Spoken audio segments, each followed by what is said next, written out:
Hi, I'm Elaine McCrimmon, and I'm excited to launch AB InBev's new podcast, Talking on Tap. Our podcast takes you inside the world's leading brewer, tapping into our internal experts and meeting external leaders from the United Nations, the World Economic Forum, Business Fights Poverty, Accenture, and Wyden and Kennedy. Just search Talking on Tap.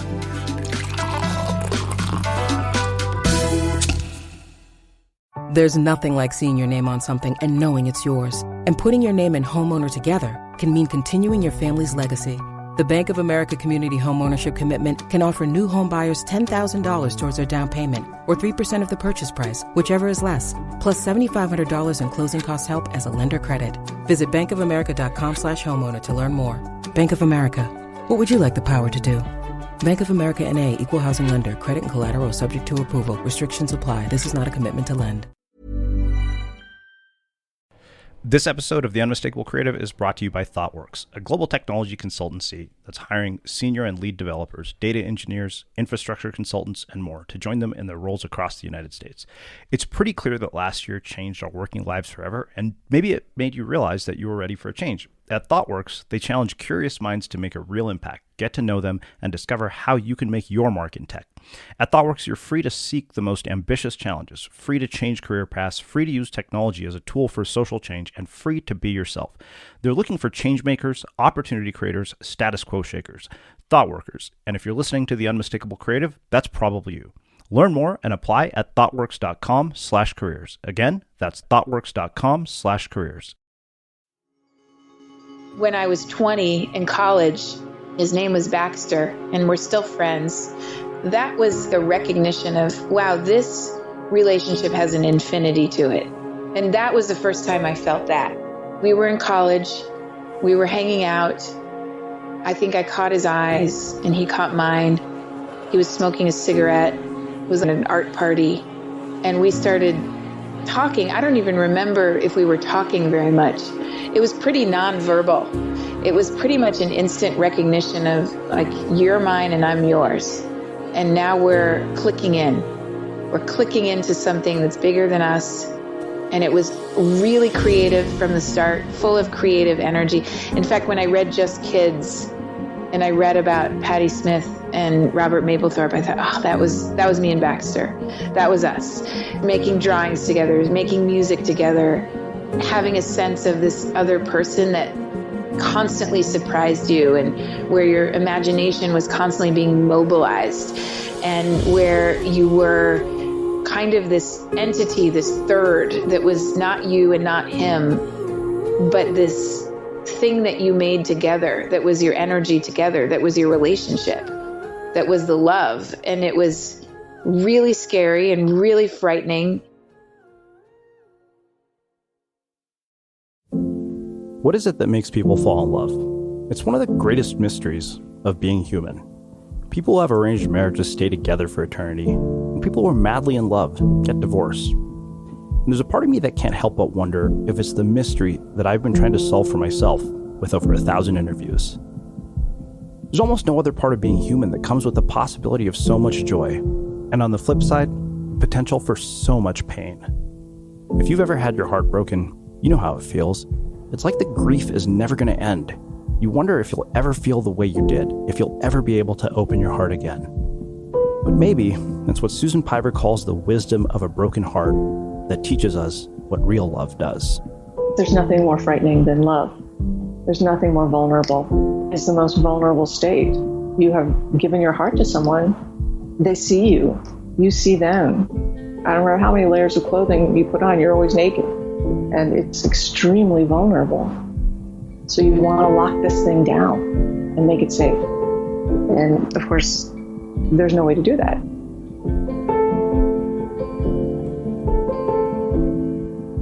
Any times that you have broken relationships, whether it's with someone of the opposite sex that you're in love with, or even somebody that you have a deep friendship with that's gone south. I mean, they pop to mind and there's that sting that's still there. And I don't know how to fix that.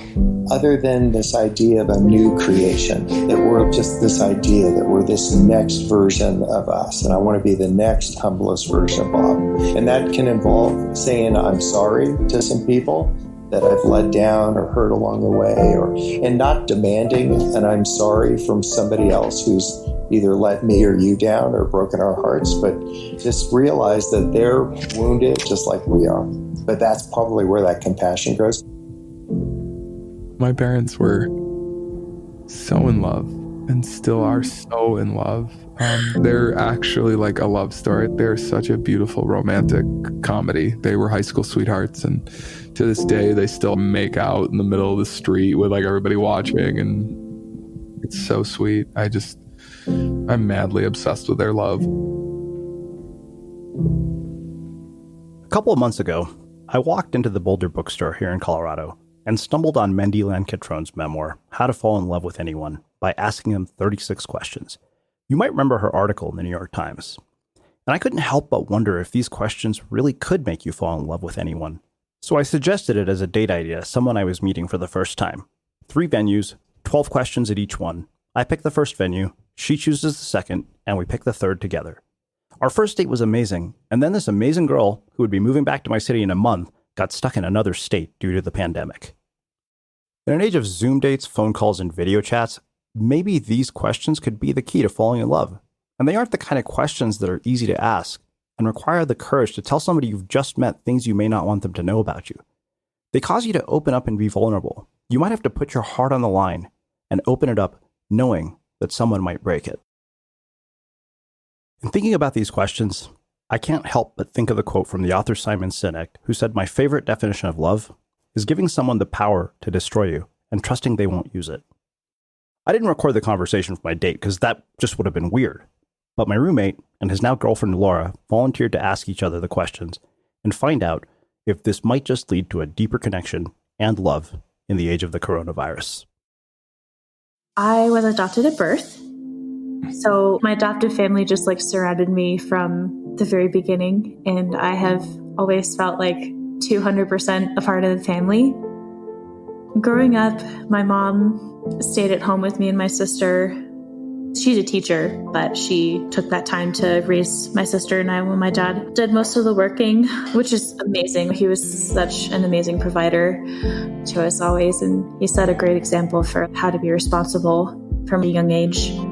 My childhood was very full of such wonderful memories of my mom always taking us to the beach, to the park, to the pool. Almost every weekend during the summer, we would go to swim in the pool.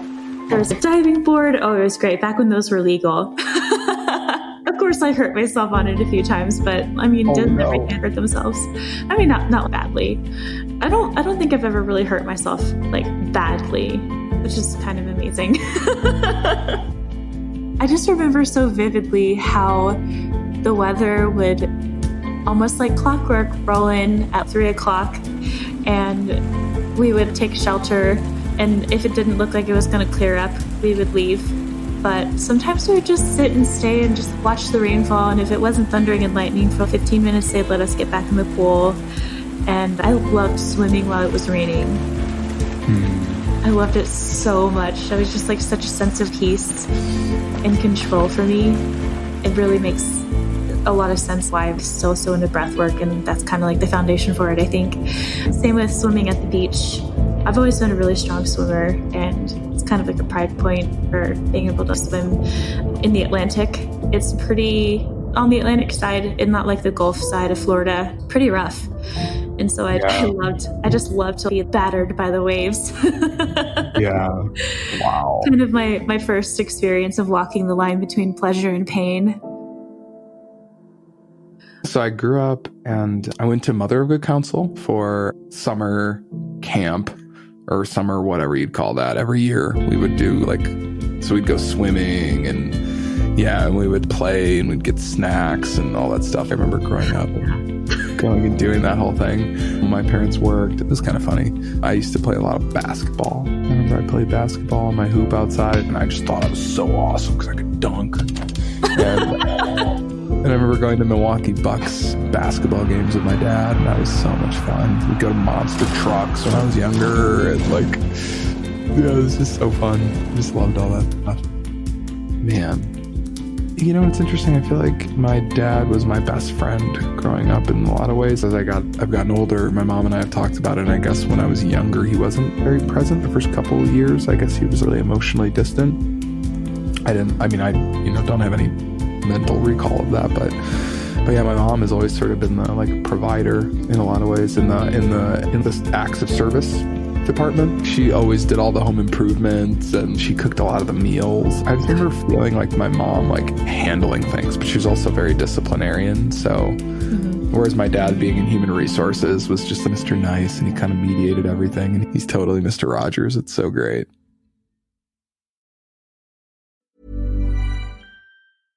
There's nothing like seeing your name on something and knowing it's yours. And putting your name and homeowner together can mean continuing your family's legacy. The Bank of America Community Homeownership Commitment can offer new home buyers $10,000 towards their down payment or 3% of the purchase price, whichever is less. Plus $7,500 in closing costs help as a lender credit. Visit bankofamerica.com/homeowner to learn more. Bank of America. What would you like the power to do? Bank of America N.A. Equal Housing Lender. Credit and collateral subject to approval. Restrictions apply. This is not a commitment to lend.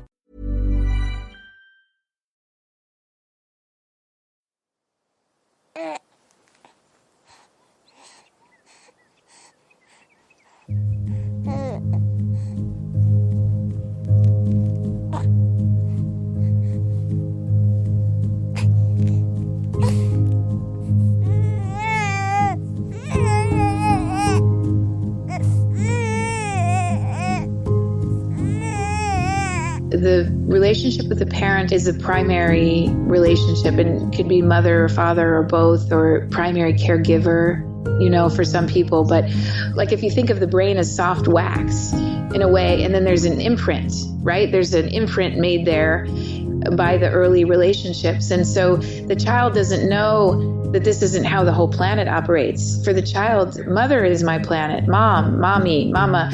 I'm saying the mom for ease, but it could be the father or the nanny or whomever, but the grandma, that person is the planet.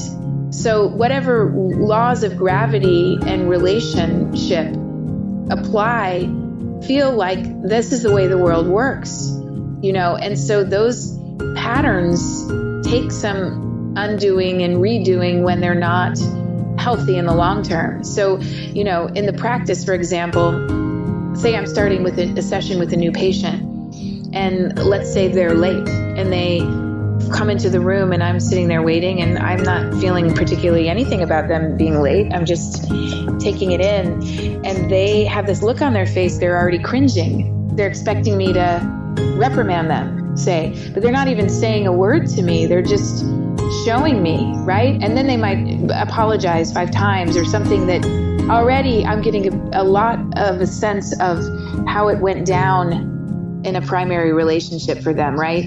That there was someone that was highly critical. There was someone that they sort of had to do the lion's share of apologizing, and apologizing was somehow the way back into some kind of relationship, etc.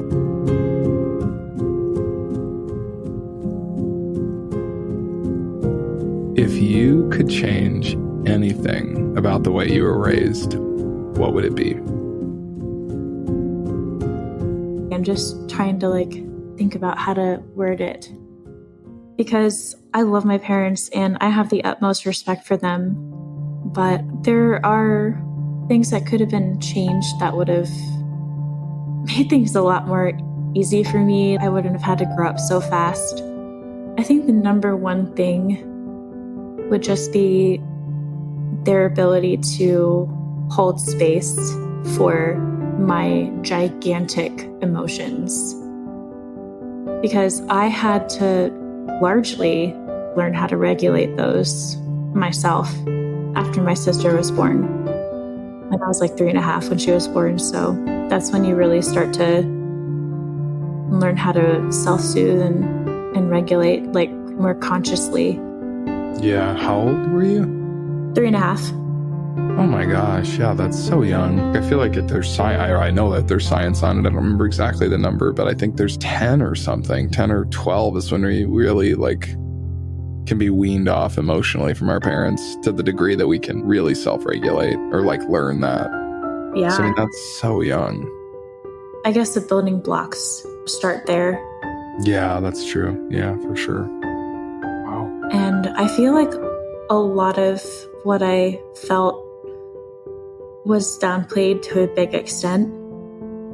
I really don't feel like they were doing it maliciously at all. It's just they're adults with their own lives and their own struggles. And, if they could have held space and allowed me to process emotions in a more open way with them, that was more validating. I think that would have changed so much. Definitely would have made me a little bit more secure, attachment wise. If you were able to live to the age of 90 and retain either the mind or the body of a 30-year-old for the last 60 years of your life, which would you want?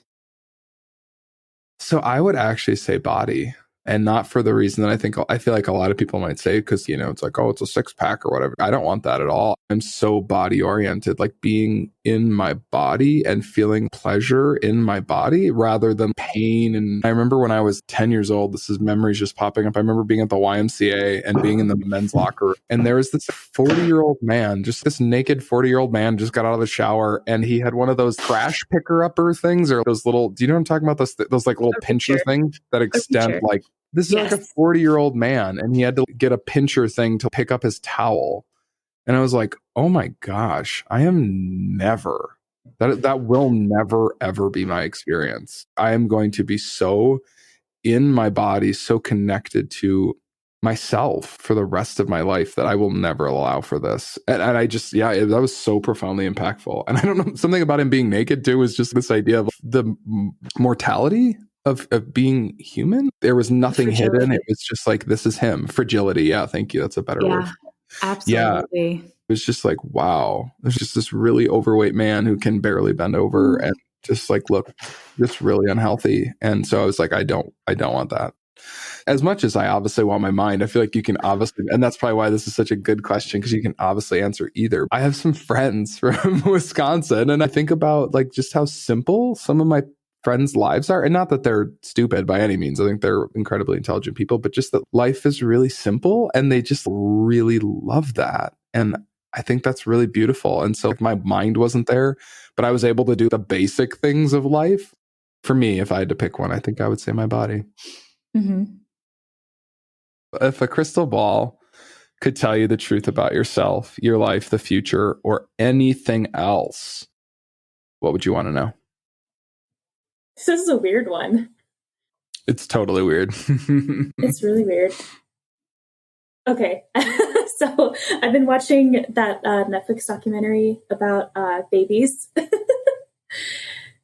Have you seen the commercials for that one? Well, not commercial, the trailer. What's it called? It's called Babies. It's just called Babies. Just babies. Yeah, it's about the neuroscience of babies and everything development and just an exploration of all this new stuff that they're finding. And I feel it would just give me a lot more patience, because my biological clock is ticking very loudly in my ear.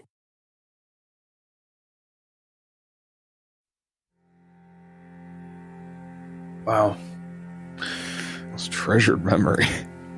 After Amanda and I broke up, I came home and my dad took me to a Bucks game. And I don't know why that's so, but just going to a basketball game, because that's what we always used to do when I was a kid. And yeah. Man. Yeah. As a kid, it's just that was the one thing where I felt like my dad was invincible. He could just take me to these basketball games, and it was just wow, my dad created all this. All these people and all these professional athletes playing basketball. It's my dad created all this for me.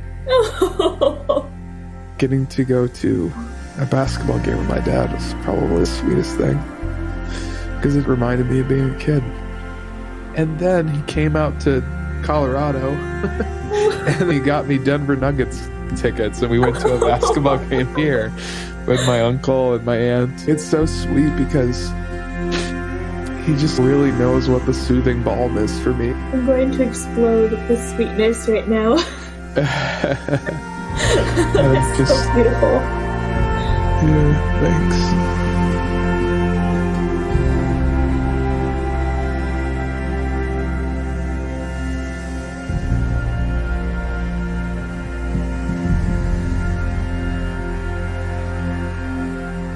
Laura, what roles do love and affection play in your life?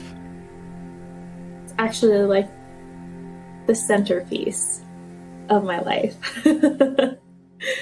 Like that's the place from which all of my power comes from, and it's just this wellspring of goodness. Love and affection, yeah. Whether it be with my family members or my friends or, lovers. It's just the very center of my focus is just loving people.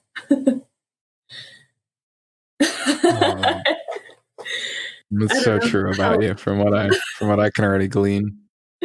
Oh, and I can already tell that you don't feel very differently. Great. So let's alternate sharing something that you consider a positive characteristic of your partner and share a total of 5 items. Whoa. I'm really excited about this. That's amazing. Okay. Do you want to go first? You can go first. I like how excited you are. So this is the first thing that I think I ever told you.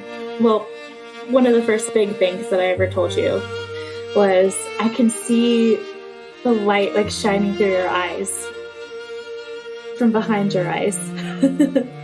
And do you remember how I remarked, I wonder how that would feel like when our eyes first meet? That's just something I just really love about you, is that your soul just shines through like a couple of headlights. Fog lights. They're so bright and beautiful. And it's so sincere and recognizable to anybody. So, yeah, definitely. Thanks, Laura.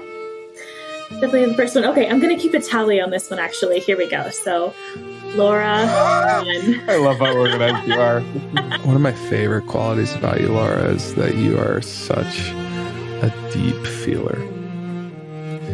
And it's because I think growing up, I was so unpresent, and you are so present, and you experience each moment so deeply and so impactfully, and it just holds you and you hold it, and it's like you're married to the moment, and I just love that about you.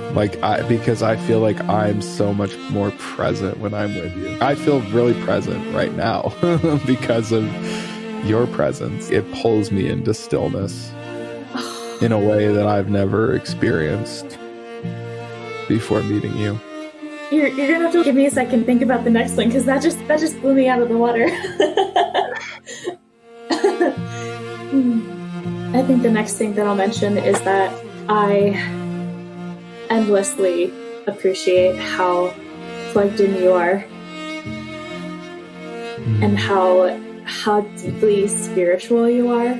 I always told myself, not always, but after the end of my last relationship, I said, I'm going to be with a man who can match my level of spirituality, and who is as interested in that as I am, and somebody who wants to grow spiritually, somebody who already understands himself as a spiritual being and wants to continue to grow like that. And I can already tell, that is your life's journey. That's your focus. Not just the love, but spiritual growth, and I can tell that you're in so many different ways than I am. I don't know. I just feel like we have so much to learn from each other when it comes to that, and that is endlessly exciting and magnetic to me.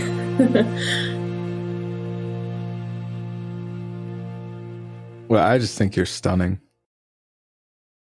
I think you're so beautiful.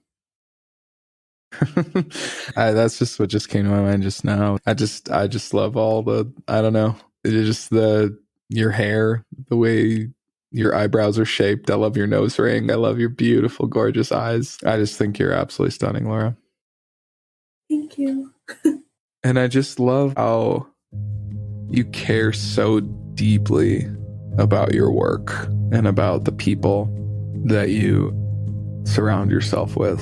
That's something that I want to continue to embody. Like I said earlier, even about friendship, is like, I just feel like you embody like deep loyalty to the people in your life, including your clients. And I just like, that's so beautiful to me, because that's how I look at it too. All of my clients, it's a relationship. Yeah, they pay me money. They pay me good money, but it's like they pay me that money because I love them into healing.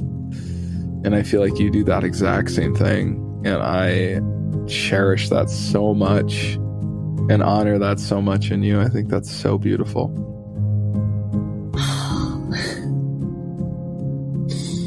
Okay. So the next one for me is that you don't just like feel me, you feel me. And it's so powerful. No one's ever connected in with me on a level like that before. And it's so conscious. You know, you're doing it because you want to know me and you want to feel me at that depth. And I know that we haven't even scratched the surface yet, which is the craziest part about it. So you also feel so deeply, and I feel like it could just go deeper and deeper and deeper, and there's no end to it. So I just really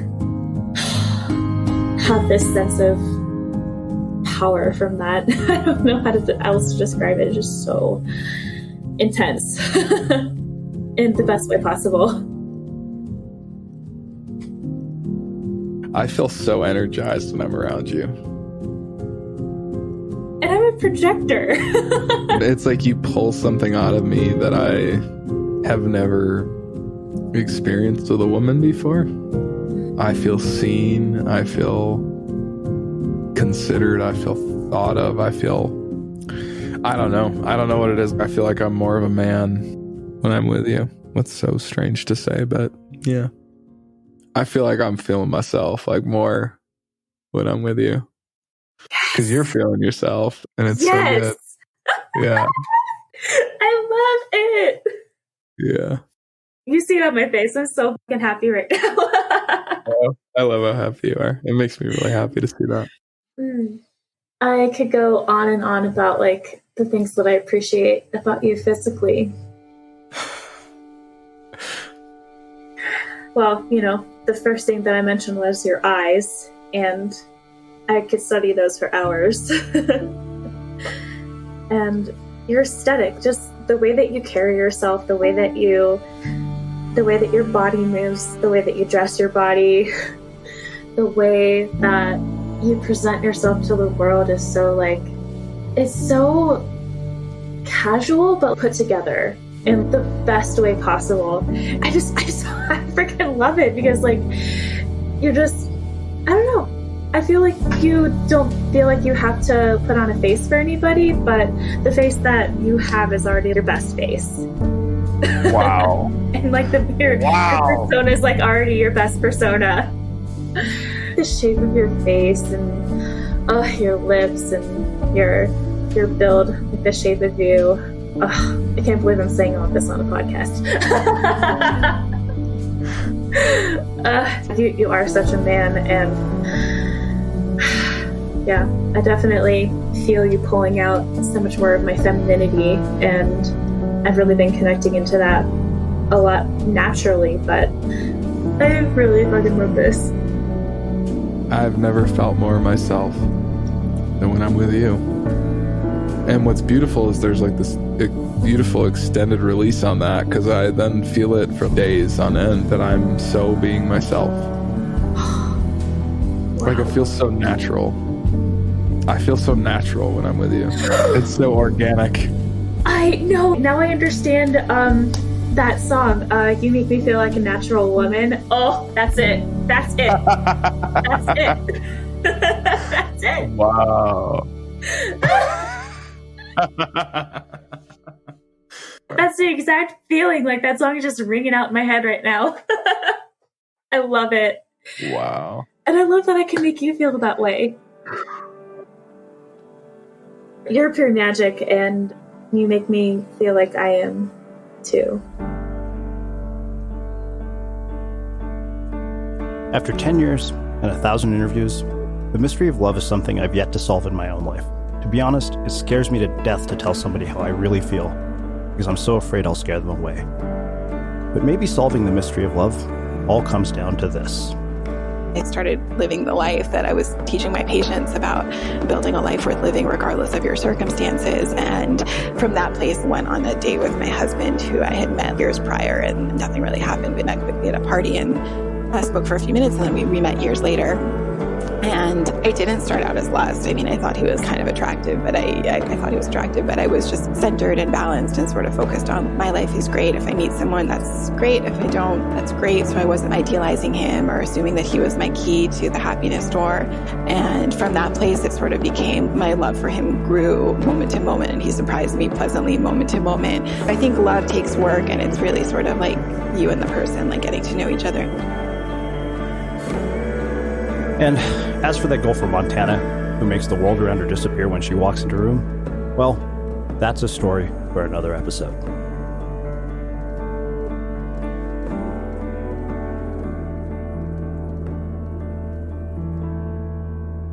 Sound design for this episode was done by Josh Ballard.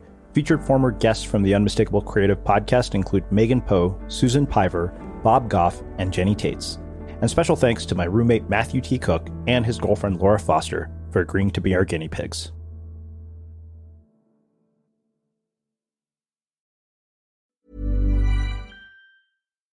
Is it safe to get back on the road? How is travel becoming more seamless? Can business travel go back to business as usual? These are the complex questions we'll dive into on Tarmac Warriors, a 3-part podcast from SAP Concur Solutions. I'm Heather Greenwood Davis. Join us for a chat with 3 extraordinary business travelers, a big wave surfer, a tropical fruit expert, and a climate scientist, and see what we can learn about where business travel is going. Subscribe to Tarmac Warriors wherever you listen to podcasts.